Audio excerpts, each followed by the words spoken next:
ụtụtụ ọma nụ ụmụ ọdịnala Igbo.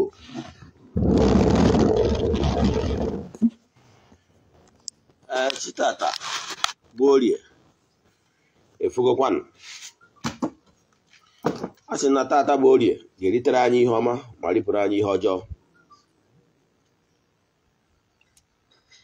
A sị m na akakaka ya amaghị na jijiji ya amaghị. A sị m na ilo na-asị na-egwu ana ọfọ na ogu nwere mkpochi. A sị m onye echecha ihe ọjọọ ya amaghị ya ma onwe ya. A sị m na akakaka ya amaghị na jijiji ya amaghị.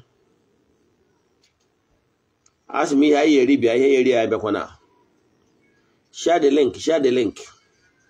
Share the link, share the link. Invite your friends and well-wishers to join us n'oge awa nke eziokwu n'ụbọchị taa.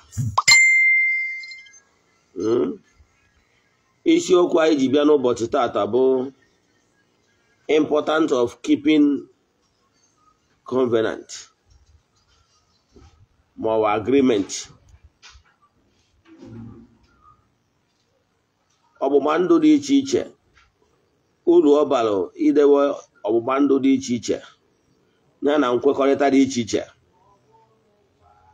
Nke bụ eziokwu bụ na a lot of people are suffering today is as of breaking covenant and breaking agreement. Ọnya ka anyị bịa ka anyị kọwaa n'ụbọchị taa. Nyanwa bụ isiokwu anyị n'ụbọchị taa. Nyanwa bụ isiokwu anyị ji bịa n'ụbọchị taa. Mana bifo anyị gaa n'iru na ya bụ isiokwu anyị ji bịa n'ụbọchị taa, anyị ga-ama ọkwa dị mkpa. Ọkwa nwa dị mkpa bụ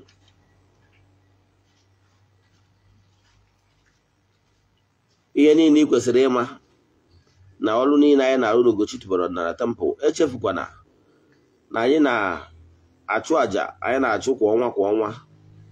Nke ọnwa June ga-ebido na June 6th wee last ya for 14 days. Anyị ga na-achụ ya every day na-present the needs of our friends and well-wishers n'ihu ụmụ mmụọ, na-achụ àjà dị na ya for 14 days. The last day anyị gbuzie ebulu wee mee saraka. Then a ga-erikwa wee ṅụọ that day. Ọ etu a ka anyị si eme ọnwa ọbụla. So nke ọnwa June ga-ebido na June 6th. Ọ bụrụ na ị chọrọ isonye na ya bụ àjà, echefukwana na ị ga-eso forward ya 3 prayer request.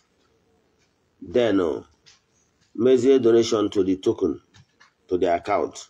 So ọ bụrụ na ị dị interested na isonye na ya, send alụ message na WhatsApp 08057837672.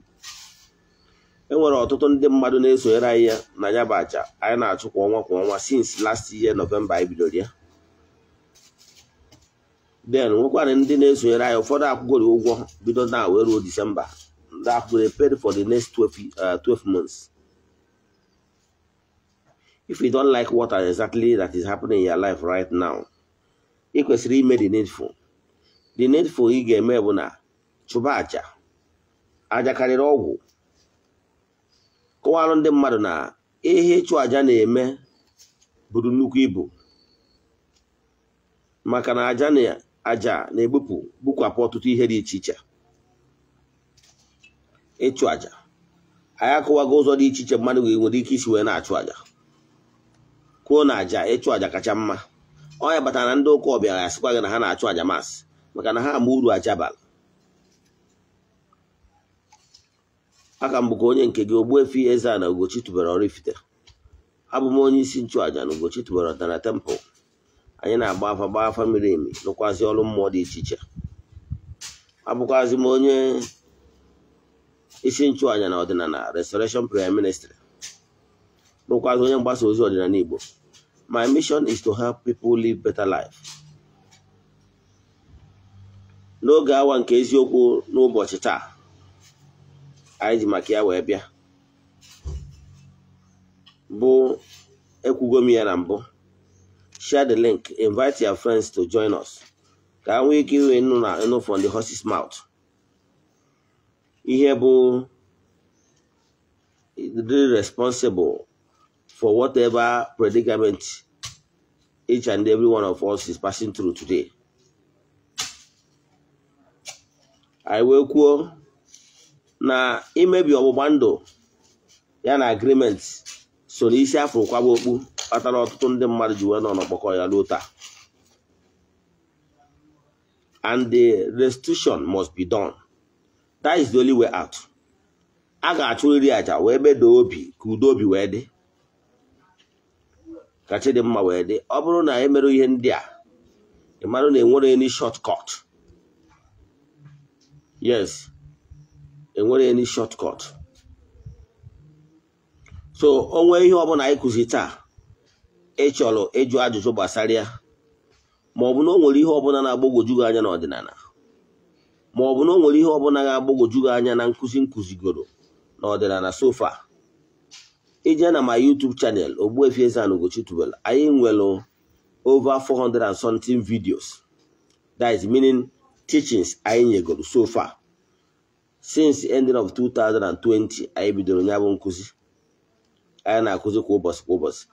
Mana enwere a lot of friends na-ayọ ka anyị wotu ya na Facebook. Si ịchọta na Facebook Ugochi tubelu oraifite na ka eji nweta na Facebook. So anyị na-eme kịta bụ anyị mechaa live anyị na-eme na Facebook, then anyị bufezie na YouTube ka anyị nwee ike ịfụ na anyị karịrị both ndị Facebook and ndị YouTube along. If you pay attention, you will learn something that will actually change your life for good. What you don't know is only a mystery to you and not to all. Chat him na WhatsApp. I answer my call myself and I respond to messages myself. Send their message 0805-7837-672. N'isi okwu anyị ji bịa. Sorry. Nke mbugoro bụ na gịnị bụ ọgbụgba ndụ convenant, gịnị bụ agreement nkwekọrịta. Maka na ọ bụ na mmadụ amaghị ebe mmiri si bido maọbụ ya, ọ ya ama ebe o si akwụsị. Nke mbugoro bụ na imebi ọgbụgba ndụ ma ọ bụ imebi agreement so na problem ndị mmadụ na-ata ahụhụ ya ruo taa. All natural laws bidoro na agba ochie na ancient times. Na agba ochie Chukwu okike kwuru sị na ya ga-eji ajọ omume nke ndị bụ nna wee cheta ụmụ ha generation nke anọ. Ịghọtara ya? So na ọ bụgo natural order. Ọ bụgo natural order na ihe ofu aka lụta mmanụ na ọ ga-ezu ọrụ ọnụ. Now ọ bụrụzie na gị nwa mana enwere way out. Way out bụ na ọ bụrụ na mmadụ nwatakịrị amụrụ n'ezinụlọ dị etu a wee kọlụọ a spade wee sị na ihe ọjọọ adịghị mma, then wee mee ihe o kwesịrị ime, o nwere ike ime ihe a na-akpọ agbụrụ m. That is to liberate himself, personal family liberation, liberate himself from any negativity and ntaramahụhụ anwa dị na ngwuru anwa maka emetọrọ ihe ọdịnala. Enwere ihe ọgbụgba ndụ dị iche iche enwere na ngwuru. Like ọfọ is a symbol of authority. Enwere ngwuru nwere ọfọ ndị ochie, ọfọ ndị nna nna. Ihe awa ọgbụgba ndụ ndị nna nna na ndị anjelu nke Chukwu kwekọrịtara maka ọdịmma nke ngwuru. Ka m kọwara ihe na-eme. Ụka bịara just na 18th century ka ụka bịara na Nigeria 1885. So if you ụka adịbụrụ too old. Now ịchọpụtara ụka adịbụrụ too old. Ifo n'oge nna gị ha enwere ihe dịka ụka ọbịa, enwere ihe dịkwa ka gọọmenti, because na ndị anyarị ndị gọọmenti chịrị Nigeria enwebere ihe dịka colonial master then, enwebere ihe dịka law court. So mgbe ahụ ihe a na-emewu survival of the fittest. aka gbaji aka yotago now mgbe ahụ ọ ya batara na o nwere ngwuru ị ga-eje ịfụ na nna nna ha so na nna nna ha bụ great man na ọ bụ onye a na-atụ egwu onwe ike nwe ụbara akara na onwe ike nwa na nnukwu ụfọdụ nwere ike ọ bụrụ ndị ogoro ego ụfọdụ bụrụkwa ndị nke ndị agbata obi eji ụjọ wee gbafuo ọ kpakọrọ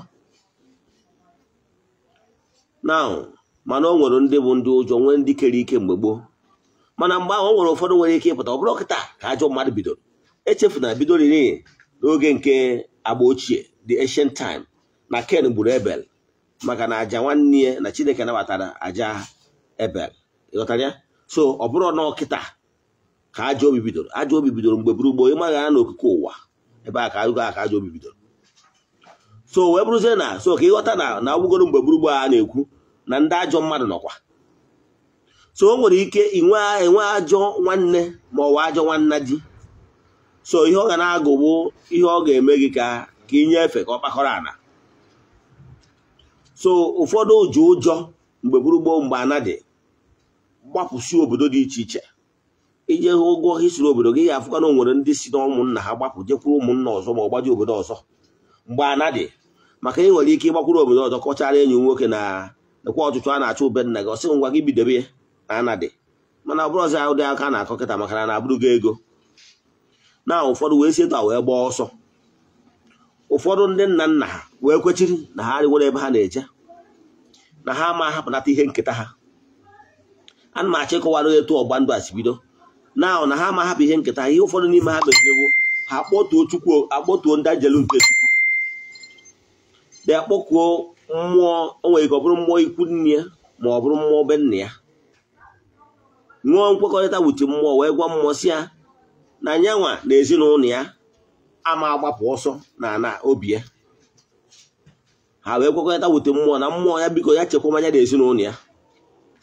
wee gwa mmụọ biko na ọ bụrụ na o chekwa anya na ezinụlọ ya na-enwere ike ọ bụrụ ụbọchị eji eme agwụ ma ụbọchị eji eri ji ma ụbọchị eji eme mmemme ụfọdụ dị n'obodo na ụbọchị dị etu a na ya ga na-achụrụ ya àjà na ya ga na-achụrụ ha àjà maka nchekwa ya biko si ya chekwa ezinụlọ ya chekwa anya ma chekwa ezinụlọ ya nwee ka udo obi dị na ngwuru ya o nwetu ọgbụgba ndụ ọdọtuo mmụọ ụfọdụ ga-asị gị na mmụọ na-adọtuo mmụọ na-egburu ma ọ bụrụ eziokwu ị mara etu onye na-ene m anya na ọ bụrụ na iwu onye nwe ngwuru na ị nwere ike iji ofu nnekwu wee dọtuo ana ngwuru wee dọ ihe a na-akpọ akpọ okwu ana ngwuru be nna gị abụrụ mmadụ ọbụla bụrụ dibe ya adọrọ ya gịnwa ya eji aka jide nnekwu n'aka wee dọtuo ekwuo na ọta ka ị na-adọ ana ngwuru be nna gị ọ bụrụ dibe ya emere gị ya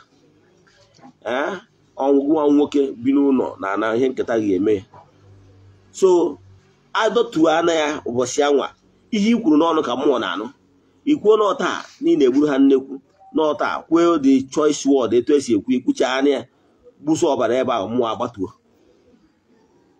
ị na-emezi from time to time mgbe ọnwụ na-atụ nkwụ ebe anwa na-egbu anụ ebe ahụ mmụọ na ya ịghọtara ya so etu a ka ndị nna nna anyị si wee kpọtuo ọtụtụ mmụọ dị iche iche ịghọtago wee yọọ mmụọ ndị a ha chekwaba anya na ezinụlọ ya na anya na ezinụlọ ya ga na-eriri eji mgbe a na-eri ji ma mbọsị a na-eme agwụ na-aya egburu ha anụ onwe ike otu oke ọkpa mana ihe meziri bụ na ka nna nna ndị a ga na-eme ụmụ ihe ndị a udo dị chidimma dị a na-amụtazi nwa ọ dị anwụzi nwa na-anọ ma na-emekọtazi ndị ụka ọbịa wee bịa na 18th century ihe ha mere bụ ha bịaburu ibute ozi ọma n'ala Igbo bịaruo they failed because ha bịara ikwu na ha bịara ndị a na-akpọ ndị Portuguese ọhụrụ bụ ndị izi butere first missionary na ala Igbo ha bịa wee na-eprichi na ha na-eprichi maka Jizọs ndị ụka ọbịa they failed woefully because our forefathers rejected them by telling them that ndị Igbo anyị nwere okwukwe anyị nwere chi nke anyị before ha bịa so they couldn't penetrate they went back then now these Orthodox church like Catholic and Anglican were draft onye a na-akpọ Shanahan and Bishop Ajay Crowther by ndị Anglican CMS oge ha na-aza CMS ndị Catholic na-aza RC the Roman Church onya original afa ha na-aza before the Roman Church RCM Roman Catholic Mission yes Roman Catholic Mission RCM ihe azara ugbo Anglican na-aza CMS mecha they change it to Anglican now That were drafted the Connie men, the Englishman, because Shanahan is an Englishman. Then Ajay crowd are one in the English, black man, man, England, so yeah. We push these two men from forefront. How we change the strategy. Hinja koro we have no nya ma ebe mmiri si bido ha ma ebosi. How we change the strategy ha change the bon. Na ka ha weruzie education. Ya na ahụike. Ha diskoni we bata. Koni ha ji we bata bụ ha jebezie n'ime ogbe na obi dị iche na agwa ndị okenye site na ụmụ ụnụ ka ha mara ka esi agụ ka esi ede. Ndị nna nna anyị ha ka ha wee ike na-anapụta ndị ọcha okwu. Ndị ụmụnna nna anyị ha che na ndị ha na ha na-ekwu ji eziokwu ha ma ọ na ọkọni. Ndị nna anyị ha sendịbazi ụmụ ha ka eje mara ka esi agụ ka esi ede. Ime ihe ndị a mere ọ bụrụ taa ka mmadụ gọdịbara ibie otego. Ime ihe a mere bụ na ha weruzie nkụzi gbasara Jizọs ha anwa agbọsiarụke tinye n'ime skuul curriculum. Nye ịbịazie ka ịgụ akwụkwọ wee gụta gbasara amamihe mara ka esi asụ ma wee esi agụ ka esi ede. Ejiri opportunity akụziere maka Jizọs ndị ụka ọbịa. Ịghọtara ihe menụ? Yes, they use that system on us and they succeeded. That is the problem. And ndị ka ha succeeded n'aka too much ndị Igbo. Maka na ndị Igbo ji 100% obi ha wee nabata ha. Ha wee rie Igbo. Ha succeeded like that n'ọgbọ nke ndị Yoruba. Ha succeeded etu a na nke ndị Hausa. O nwekwara ndị a na-akpọ ndị India. I have been to India before. India ụkwa the same Britain colonized ha. Mana ndị India kwechiri sị colonizing anyị dị iche. Religion anyị ma ọ bụ language anyị ọ na-akpa n'aka atọ. Kpata na India mmadụ nwere ike iwe prọfesọ na-asụsụ Hindi. O nwere ihe gbasara na English. Ịghọtara ya? Ihe eji their own language wee bụrụ prọfesọ. Etu aka ọ dịkwa onwe one of my friend bụ and is an Italian. And nwekwa one Reverend Father a na-akpọ Stefano Gobi. Stefano Gobi is a professor. Ma the other no come. He's an Italian man. So he can use Italian and become a professor without no income. So you don't think that English is about here. Man, I was swallow both to their religion. Omumeha. Here the Basaraha. Wait your phone kai. You got ya? The Britain, it will interest you to know how colonize other Asian countries like China and the rest of them. But on that, they reject their religion in total. Maneri I swallow here in the Basaraha. Ozi nke anyị wụ ọmụkana onye kpọọ ọbịa kpọkọrọ agbata obi were gbere gwa ihe ọ ihe mere nọ mgbe ahụ ha beziri na-emezi ibezi akwụkwọ ahụ akụzibere maka Jizọs ndị ụka ọbịa gwazie gị na ndị nna nna gị ewe ofeke ikwelu agwazie gị celebrate na ndị nna nna gị ndị ichie na ha abụghị ajọ mmụọ mana gwa gị kpọọ St. Anthony of Padua abụ nna nna mmadụ esi ya yọbara gị ayọ asị gị kpọọ St. Paul of Tarsus ịkpọọ ya esi ya yọbara gị ayọ mmadụ agwa gị na ndị nna nna gị from your mother side 1000 years back from your father side 1000 years back na onwere nke bido ndị mana ha niile ewe ekwensu ikwelu ịma ọ na-eriri eriri front and back.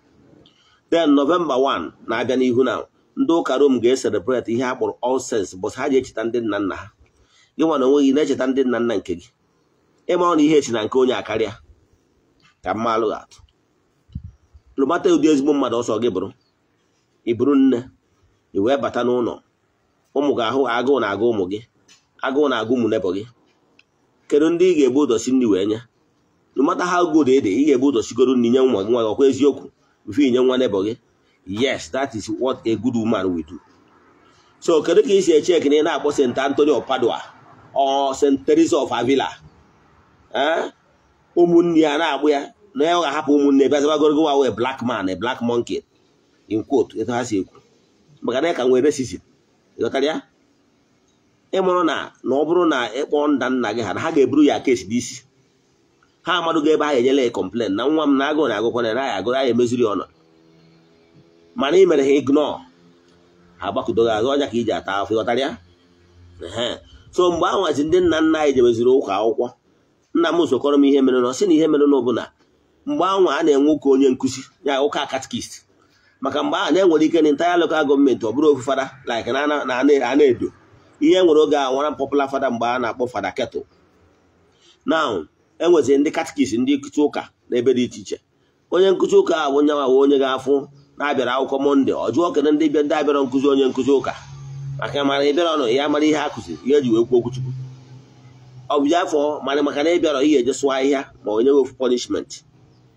So for you, in order to avoid that punishment the next Sunday, ị gaa mgbe ị bịaziri ụka onye nkụzi ka ihe ga na-agwa gị bụ nna gị gbuo ọkụkọ agwụgo eri na n'ihe ndị ọgọ mmụọ ebido brainwash wa gị ụba gị waa ihe eji wee disi obee nna gị gwa gị na idisi obee nna gị na ọ bụrụ ajọ ihe maka na nna gị na-achọ idu gị n'ihe ọjọọ ịfere na ọha abụ ndị izizi bụ ụzọ kụziri nwatakịrị na idisi obee nna ya n'ala Igbo nwatakịrị mgbe buru gboo enwere ike idisi obee nna ya mana ọha abụ ndị gwara anyị na nna gị kpọọ gị ekwe na ụfụrụ ebe isi ike si bido so ị chọwa ebe ndị isi ike mmadụ inupụrụ nna ya isi si wee bido ndị ụka ka ihe ejide I will read my set our forefathers.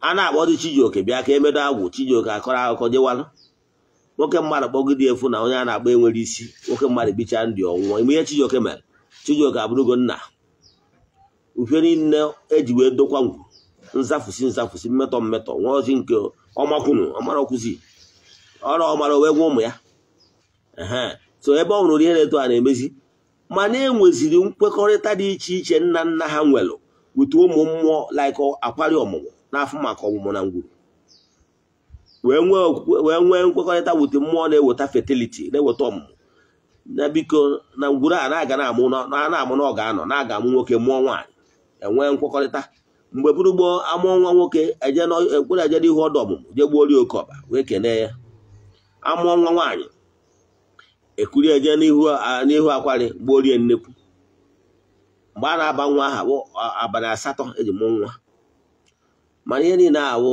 banza nwa ọdị nke rụtara o nwere ike ebe a kpọtụrụ obi ndị ichie n'obodo na ngwuru emebie ya kpọtụcha eme ihe ọ pụtara bụ na ebe a kpọtụrụ ha a na-anọ achụrụ ha àjà ebe a na-ana enye ha ihe oriri n'ijego chụso aha si ndị okenye mmiri mawa ha enwezi na n'ụmụ ọgadịrị so mgbe ị na-efe ilu na ịkwaturu ọnọdụ ha nke okenye na-achọ ka ha kwalite ịmara mgbe ahụ ije kwatuo ọnọdụ ka ijere na etu ndị ụka si wee chapel wee ebe ha kpọrọ nọ ebe a kpọtụ Jizọs iwee je kwatuo jawụ chapel ihe ọ pụtara na Jizọs ha kpọtụrụ chọọchị inye ya ọnọdụ etu a ka ndị nna nna ha si wee kpọtuo ndị njelu nke Chukwu dị iche iche na ngwuru ndị eji chekwa ngwuru maka ọdịmma mana gịnị ka ị mere ije kpọta ofu ofeke asị onye na-arụ ọrụ ezinụlọ ọbịa na-efekasị nnu na-efekasị mmanụ ihe niile ọ na-eme ụbanza ka ọ na-eme bikos ọ na-arụ owere akwadocha ahụ ya si ihe ya mara ahịa makwa ya n'ọkwa ọrụ asị ebe alụ ka ebe alụ n'ọhụrụ nwa gwara ya ọ gburu onwe ya ịgbara ọhụrụ m ka ị gbara ndị alụcha ọrụ ezinụlọ na-enwe m ihe na-ejucha ahụ m ọ gbasara m mana adị m eji alụ ụdị ọrụ ahụ mana ndị na-eji arụ ya ọrụcha ọjụcha onwe nawara onwe n'ihe ya mara ahịa amụ ya n'ọrụ ka ya bịa na ụmanụ ụnụ nyere ya ọtọriti maka oru ọ ya ekwu n'ụnụ nwasịrị ọkwụ na achọrọ zi na-asị efughị ihe ọ na-eme ọsụnụ ngwa ofe mmiri nsọ ma ofekasị ofe ọji so ngwa unu bupụ ya ọ gbacha ọ nara onwe nara ego eti na akpụ na atawa ọfịa so ọtụtụ famili mere ọtọ na ụfọdụ gburu ụfọdụ na ngwuru biya ofu ofeke ụmụ ọtọ nọ niile awụ nkwekọrịta ọfọ ahụ edebere wa ọfọ edebere na ngwuru eji ekwubi okwu ma ọfọ okenye ghọtara ya ihe niile ahụ mana ihe niile ahụ must be restored if you don't like what is happening to you right now like nke nwere onwe mmadụ adị m like n'iji onwe mmadụ nke mere na ngwurube nna m ji ọnụ ya gwa m mana mgbe ọ na-agwa m ihe a eriri m eri n'ụka ọ wasị m nwa m na mgbe nna ya nọ nna ya bụ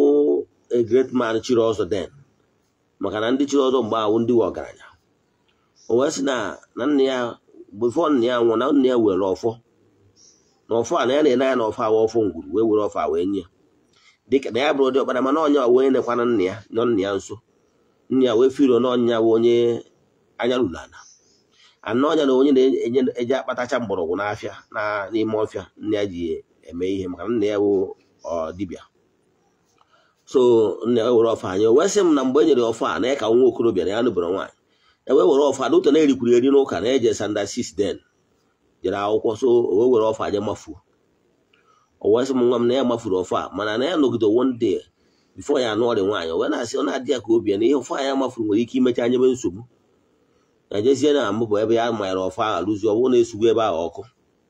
Ọ kọrọ m aka mana mgbe ọ kọrọ m aka eriri m eri n'ụka, so ya enwere ihe m nwekwara ya nwa evu onye nwa wevukwu ya. So mana before mgbe ọ yawaziri ahụ before he passed on, I was like na so nwere ụfọdụ ihe metara ọfụma he would have loved to replace as nke eme ya ọfụma, mana omewurozie before ọnwụọ. Mana as the first son of the family, the 44th day ndị agba afa ya na-achụ m kere ọfọ, nwere ọfọ a na-ana m kere ọfọ dị ha nwa agbagidoro afọ wee gbapụta n'ọfọ anwa enyere nna m otufu onye awawa ọfụ izizi mụnwa wee Ogbuefi EZE-ANA Ugochi tubelu bụ ụzọ wachi ya ọfụ izizi m nwere wee je wachie ya nwoke ọfọ ahụ so na ọfọ nji alụ dibịa tota nwere ka mma alụrụ mmadụ ọma ya ghara ebupụta ya bụ ọfọ, ịghọtara ya. So ihe mmezu mbido restore those things ahụ emere mmebi, bido restore ha niile from A to Z. And ka na-restore ya ka na-restore m the what, because wealth dị bụ na ngwuru ka mmadụ ga enyi ama atụ abụ ka ị nweta the convenant nna gị ha nwere wute ụmụ mmụọ. Wealth dị bụ na be nna ezi mụ na nna mụta nna m chiri ọzọ nwa akụnụba etu esi agụ rich man mgbe gboo. Enyi gwa na o nwere ego ọbụla minus na o chiri ọzọ bụ ihe eji ama ọgaranya gboo. Nke abụọ bụ na enwere ọtụtụ ndị mma mgbe m tolitere nso my parents jekọ gasị na villages dị anyị nso gasị. Those ana agwara anyị na anaghị abụrụ ana anyị, mana ana ndị nwe those families ji wee bịa biri nna anyị ahụ ego. Mana o kwuru okwu mgbe ọ na-achị nwụsị na ana niile a ndị mmadụ ji wee bịa biri ya ego, onwe ha na onye line na-ejisi na that families ndị abịa biri ya ana ego ya wee nye ya ana bịara iwere ana si etinyerarị ọmụrụ nwa na ego onye na-eto aka nna ha birie. So dị afọ ha wetara na ego na-asinye ha dị ana. Yes, etu mana emechaziri ndị mmadụ bịa emecha sawakwa ana niile ahụ sawakwa. Enwere nke a sara n'ikpeazụ amara m na ego ha wetara kwa 200 naira and the ụtọ nọọsụ isi etinyere ego ihe a nara ndị akwụkwọ peanut asọrọ ka eje gbakọba ihe ego nyere m then family ahụ sarakwa dị ana jekwale ana karịrị almost 4 plots na etu nsi mmalụ mgbe anyị na-eje akụ ya. Etu a ka ọ dị many people and ọ bụrụ ofu maka na adanne nna gwara m na ọ bụrụ ofu ana na-enwegasịrị ndị dị iche iche na ụfọdụ asarugori mgbe anyị karịkwa small na ụfọdụ sarakwazieri late nke m nwa so wee kọ, ịghọtara ya. So goso na the man was a great man and a rich man then, ịghọtara ya. So mana whereby na the family the descendant of the man bụ EZE-ANA Ebuo then bụ my grandfather. Now onwe ọzọ onye medoro those things anwa ihe wee na-adazi ọsọ gbara ihu wee na-emegide na-agba azụ a na-emezi anụ a na-alụ ka elefant a na-eri ka ọkụkọ, ịghọtara ya. Then tina m nwa Ogbuefi wee yoga chọ chigatakwa azụ ọ na-emezi m rise and fall till njube ese wee sị na n'ọgwa n'ọrụ ama na mma echiga je mezie ihe niile mebiri na ngwuru and na mmezie na the whole family wealth will come back. Truly speaking, he was a living witness. That check my video for last 2 years, year 2020 till now. You got with tremendous changes. And if you can restore what those damages done to the agreement and covenant in your family, I can tell you that one of the reasons why you are suffering today is as a result of not keeping the covenant. Ndị mara mana nna like ịma ihe ọmụmatụ maka na ebelivuru m na ọ bụrụ na ichefu ihe m kwuru cheta atụ mma wee maatụ ka m were a rich man onye ọbụla malụ wee maatụ ana m ada amawa atụ mgbe niile wee si let's use Alhaji Aliko Dangote, a man I have so much respect for his business acumen. Now assuming na this man, this Alhaji mụtalụ ofu nwa na o nwere nwa ya ga-abụ the heir, as in the onye ga-eme inherit or his business empires.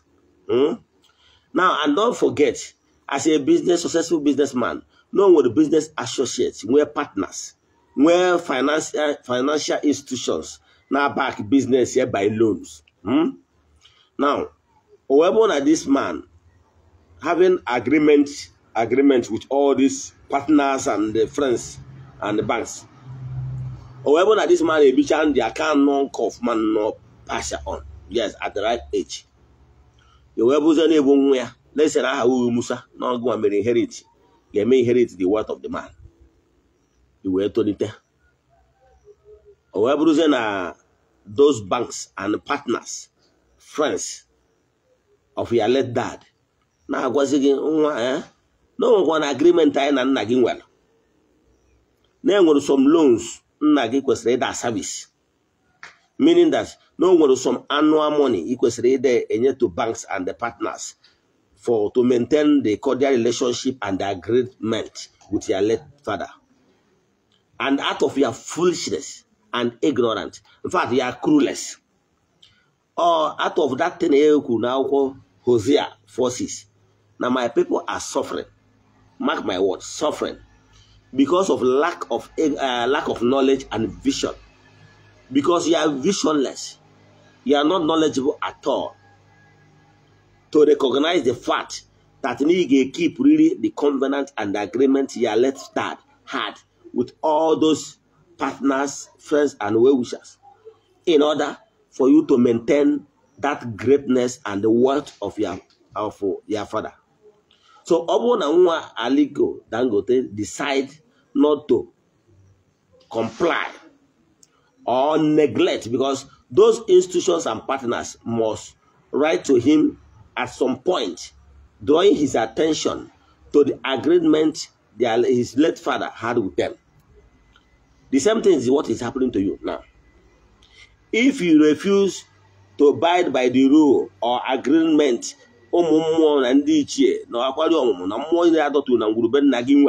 with your forefathers, he refused to ignore them. He refused to maintain those agreements. He refused to honor those agreements. Believe in me, time will come. And don't forget, you are the heir. You are the one that is about to inherit your forefathers' wealth. That's my forefathers abroad and go to no 1 or 4 decades. Manan Machi Gwagana no biggie is wealth. You got that? Yes. And no biggie is wealth. For the fact that identity, somebody made it possible. Now, we usually may apply, as in, we may keep those covenants, your forefathers well. Can you expect Niga may inherit their wealth? Eto akwadikwa nwa Dangote. Obona nwa Dangote decide they are not to honor those agreements. It's a matter of fact. Time will come when those companies and banks will sue him and they will take over all the wealth of the family. Then I care. Ihe niile nwanne ya nwere ahapụrụ ya n'aka ka o mee inherit o memezighị inherit because o debere the agreement mere ka ọ dị qualify inherit those wealth. So ọ bụ na nwa ya ma ihe ọ ga-eme bụ ịkaba arụ fụ na no debelo maintain agreement ya nwanne ya na partners nne ya na banks well in order to keep maintaining the family wealth. So if you don't like what is happening to you, go back and do what is called restitution. Do reparation because of mpụna ọtọnọ emel wee megide ihe ọdịnala na mmụọ ọdịnala dị na ngwuru eji chekwa ngwuru mgbe gburugburu. Ịghọtara ya? So ihe ndị a ka ị agba mbọ mee. Imesia ya iwe nwee ike wee restore the ọgbụgba ndụ, wee restore the agreement. Nke ọzọkwa bụ o nwere minus agreement gị nwa na onwe gị bụ the successor of the family lineage. Of their shoulder, he maintain those agreements and honor them and keep them up to date in order to benefit from Makanandiwo, the very wise. Hana go for us na Wahagaka. So, Obuni Chori Ketuke, Iritelele, no funny now and then Nanagi Hagol, Makodem Magi, for you to be great, for you to be greater than them. Then they have to abide by the rule and maintain those agreements and covenant they had in order for you to be a good partaker of all the blessings and the for the hagol magnesi sumuha. Yes. Then of course one personal agreement yes, go one enemanya equal more. Can one thing you don't know? If I were you, etumu wasi emeka na agwa gị. ọ na-abụ nkwe mmụọ nkwa kama m ama emezu nkwa anwa eburu m ụzọ jee mezuo nkwa anwa before the time ka mmadụ ga-atụ ka ịghọta ihe m na-ekwu. Ọ bụrụ na o nwere mkpa na akpa m wee jekwa ofu mmụọ ma ofu arụsị ma ọ bụ mmụọ nọ na ngwuru ma ọ bụ ndị ichie kwe ha nkwa na mma emere ha eburu ha ewu mana ha mma eburu ha ebunu, ma ọ bụrụ na ihe dị etu a mee, most at times adị m eche dị ka ihe ndị a mee, mma ebu ụzọ were ebunu a jee gbuoro ha, maka na asịsị tụpụrụ nkịta ọkpụnye na ndị mmụọ tụpụrụ ha ọkpụ n'ilo ha bụzie maka ọgụnya na ndị mmụọ, ịghọtara ya? So ihe na-achịkọwa onwe ebe ọbụla ikwere nkwa ikwere mmụọ ọbụla nkwa ka baadụ ji efe ufe iluo nkwa nwa, weda ma ihe ị na-ayọ ịnweta gị at the moment ma ọ bụ na ịnwetabeghị ya, ime etu a ọ ga-enyere gị aka, ịghọtara ya? Nke bụ abụ instead of ikwecha nkwa ghara ime eme nwanne ikwere nkwa tọọl kama ọ ka mma na-esere mmụọ n'ihi egburi ọkụkọ ego ewepụtazi igbo rie ewu na ikwere nkwa na ị ga-egburi ewu ego ewepụtazi emebi enwee other things ifiru no pressing issue ifiru no ka dị more important iwere ego nke aje solve sizi ọzọ pụtazi ka iwere gbuoro mmụọ ya taking risk. ịghọtara ya? Learn how to honor your words. Learn how to honor agreement. Is a mark of honor. Here they are great people. So learn today. If you have not been paying attention to your oath, our agreement, or covenant, below today, na-ekwero ka ịha ọ bụrụ ọsọ nke ikwere mmụọ ma nke ikwere mmadụ ị nwekwara ike ichere mmadụ ka ị na-ekwu, ị nwere ike jekwa ofu aka ji ọfọ ma ofu onye eze mmụọ ma ofu onye agbara ọrụ out of ya current predicament, ikwu ya nkwa ya gụbara ọfọ na ị ga-egburu mmụọ ebibu maka na ọ na-agba ọya n'ofeke olofu dibịa gwọrọ ya nụ. ị nwere ike ichefuzie ihe niile ị kwesịrị ime na nkwa ikwere, ihe na-emeghịdizie gị mma ichefuo nkwa ahụ ikwere ya. Ọ na-abụ onye kwuru n'uchezọ onye a gwara ya na-echezọ, ịghọtara ya? So ọ ga-akarị gị mma na ikwere nkwa ekwe atọl da na ikwechalụ nkwa ị ghara ime eme, weda ma ọ bụ mmụọ ma ọ bụ mmadụ, especially onye akpọrọ ọrụ ikwenye ya nkwa ghara ime, maka na ị nwere ike ikwecha ya nkwa ọ kwụrụ na nkwa ahụ ikwere ya were ọjije n'ihu mmụọ jee gwa mmụọ na onye dị etu a sịrị na ya ga-emekwa ihe dị etu a ma ọ bụrụ na ihe dị etu a mee. Mana ndị mmadụ na-ada efe na ha dị smart, o were ụda smartness a wee jee ihe gbasara ihe mmụọ. Ị na-ekwekasị nkwa mgbe ego bataziri inyebezie excuses nwezie ihe ndị ọzọ ife ruru ịma ọ na-ekere nwaanyị na-agwa akịrị ike adị agwụta ọzọ. Fat ekwesịrị sefụ onwe ka isi wee kwe mmụọ nkwa ọ bụgoro na ihe mere n'owu ka pere mpe mejupụta nkwa ikwere mmụọ.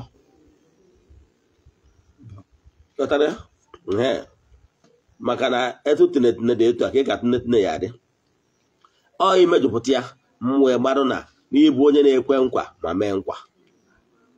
So ihe na-achịkọwara gị bụ na what you are passing through today might be as a result of not keeping the family covenant which you are a successor, which you are a benefactor, or maybe you are the one that stands chance of benefiting from those goodies in the family. So to take responsibility of repairing the damaged things in the family is still rested upon your shoulders. So learn how to keep the covenant and maintain those covenants, family covenants and the agreement. And make sure now those agreements go on onwegi kwetara n'onwegi na honor those ones. Kache dị mma wee dị. Nke bụ eziokwu bụ na ndị nna nna anyị ha gọrọ ọfọ ka ụmụ ha ka ha. Mana ihe mere na ụfọdụ family take advantage of that ọfọ a gọrọ n'okwu anyị kwubu n'isi ha wụ na ụmụ ndị toliteziri honors that agreement ya nwa ndị nna nwere utu ụmụ mmụọ wee tie ọfọ na ụfọdụ mebiri ọfọ. So from today, learn how to keep covenant. Learn how to maintain agreement with gị na ụmụ mmụọ ka mmụọ wee gọzie gị. Maka na adị ama aka gị na mmụọ kwuru ị ga-eji obodo wee nara obodo. Ọ bụrụ na ị chọrọ ịnene vidiyo a ma ọ bụ nkụzi anyị kụzi taa, ma ọ bụ na ị chọrọ ige nkụzi ndị ọzọ anyị kụzikoro kwa ụbọchị n'oge awa nke eziokwu, jee na my YouTube channel Ogbuefi EZE-ANA Ugochi tubelu oraifite. Ichi nweta na Facebook Ugochi tubelu oraifite. Ị chọzie ka anyị rụọrụ ọrụ mmụọ dị iche iche ma ọ gbaala gị afa miri emi, sendere m meseji na 08057837672. Daalụ. Ị na-echa vidiyo